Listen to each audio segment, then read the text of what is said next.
तो निर्मल मन भगवान को पसंद है, और मन को निर्मल बनाने के लिए हमें भागवत रूपी भागीरथी में स्नान करना होगा, तभी मन निर्मल बनेगा।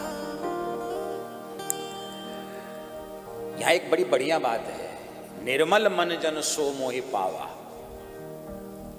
भगवान को कौन प्राप्त होता है? भगवान किसको मिलते हैं? जिसका मन निर्मल होता है। तो किसी ने पूछा कि हमारे मन में मल है, हम कैसे जाने? मन में हमारे मल है, गंदगी है, हम कैसे जाने? भगवान बोले वो हम बता देते हैं। क्या? कि मोहि कपट छल क्षेत्र न भाव। भगवान कहते हैं सबसे बड़ा मल क्या है? कपट। कपट,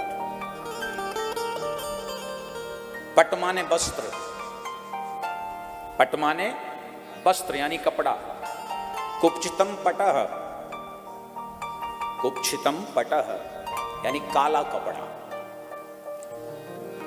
दो लोग खड़े हों, आप और हम आमने सामने खड़े हों, बीच में काला कपड़ा डाल दिया जाए, पर्दा डाल दिया जाए, तो ना आप हमें देख सकते हो ना हम आपको देख सकते हैं। इसी प्रकार जो कपट का आवरण धारण किए हुए हैं, जो कपट के कपड़े पहने हुए हैं जीवन में, उनको देखने का मतलब है उनको समझना बहुत मुश्किल है। बोलो राधे राधे। कपट का जो आवरण पहने उनको समझना बहुत मुश्किल है। ऊपर से कुछ और अंदर से कुछ। कपटी व्यक्ति को समझना बहुत मुश्किल है। आपके सामने आपके मुंह पर उसका कुछ और व्यवहार होता है और पीछे उसका व्यवहार कुछ और होता है। समझना बहुत मुश्किल है। भगवान कहते हैं बस यही तो सबसे बड़ा मल है, कपट। जब तक कपट का आवरण आपने जीवन में धारण किया हुआ है तब तक मैं आपको दिख ही नहीं सकता, क्योंकि आंखों के सामने काला कपट का कपड़ा पड़ा हुआ है और ठाकुर जी सामने खड़े हैं, वो दिखें कैसे? जब तक कपट का आवरण दूर नहीं होगा तब तक श्री ठाकुर जी प्राप्त नहीं हो सकते। मोहि कपट छल छिद्र न भावा। इसलिए एतस्मात् परम किंचित मनः शुद्धि न विद्यते, जन्मांतरे भवेत् पुण्यम तदा भागवतम लभेत्।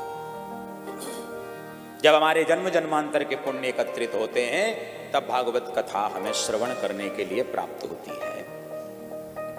इसलिए आइए हम सब मिलकर के इस अधिक मास के पावन मास में, पावन पुण्य पर्व पर सभी भागवत भागीरथी में स्नान 7 दिन के लिए करेंगे। ठाकुर जी से यही प्रार्थना करें कि हे बिहारी जी, अब आपकी चरण शरण में हम लोग आ गए हैं, अब आप ही कृपा करना कि बिल्कुल तन मन धन से स्वस्थ होकर के इस भागवत भगीरथी में 7 दिन तक हम गोते लगाते रहें और अधिक मास का पूर्ण पुण्य फल हमें प्राप्त हो जाए। बोलो भागवत भगवान की जय। सच्चिदानंद रूपा विश्वोत्पत्त्यादि हेतवे तापत्रय विनाशाय श्री कृष्णाय वयं नमः। भागवत के महात्म्य का प्रथम अध्याय, प्रथम श्लोक, जिसमें भगवान सच्चिदानंद की वंदना की गई है। सतचित आनंद स्वरूप जो हमारे ठाकुर जी हैं, बांके बिहारी हैं, ये सत्य भी हैं, ज्ञान स्वरूप भी हैं और आनंद स्वरूप भी हैं। परमात्मा ही आनंद है, ये हर कोई जानता है। परमात्मा के नाम में ही आनंद है, ये हर कोई जानता है। और नहीं जानता है तो अब जान गए होंगे। बोलो राधे राधे। जो अभी तक ना जान पाए वो अब जान गए। हर आदमी लगा था हाय हाय हाय माया माया, लाओ लाओ लाओ, कमाओ कमाओ कमाओ कमाओ। एक क्षण नहीं लगा, सब कहाँ चली गई दौड़ भाग, कहाँ चले गए काम धंधे। अच्छा पहले एक बहाना होता था, महाराज अब क्या करें, काम ही इतना, समय ही नहीं है, टाइम ही नहीं है। अच्छा तब तो बहाना था टाइम नहीं, और अब महाराज बड़ी बुरी बीमारी चल रही है, क्या करें। लेकिन एक बात माननी पड़ेगी कि इस महामारी ने बहुत कुछ सिखाया, बहुत कुछ लोग सीख गए। ठाकुर जी ने ये बता दिया, हमें सिखा दिया और समझा दिया कि हमारी जितनी भी जरूरत है वो सब ठाकुर जी पूरी करते हैं। बोलो राधे राधे। ठाकुर जी के यहाँ से 3 व्यवस्थाएं हैं, रोटी, कपड़ा और मकान। बाकी ऊपरी व्यवस्था तो हमारी अपनी के 7 पीढ़ियां खाएं, 15 पीढ़ियां खाएं, कमाओ कमाओ कमाओ, भगवान की व्यवस्था नहीं है। ऐसी महामारी आने के बाद भी भगवान ने सबकी व्यवस्था करी, सबको भोजन। जब साधारण समय, जब सामान्य समय था, सामान्य सब कुछ था, तो हर आदमी 2-4 दिन में शॉपिंग करने, ये कपड़ा ले आओ, ये कपड़ा लाओ, ये ले आओ, वो खाओ, ये खाओ। लेकिन इस महामारी में बिल्कुल सीमित खर्चा हो गया आदमी का, शुद्ध भोजन। किसी को पेट की बीमारी ही नहीं रही। बोलो सही बात है कि नहीं। पहले बाहर का खाना खाते थे, अब घर का खाया, पूरे लॉकडाउन में घर में ही रहे सब, पेट की बीमारी दूर।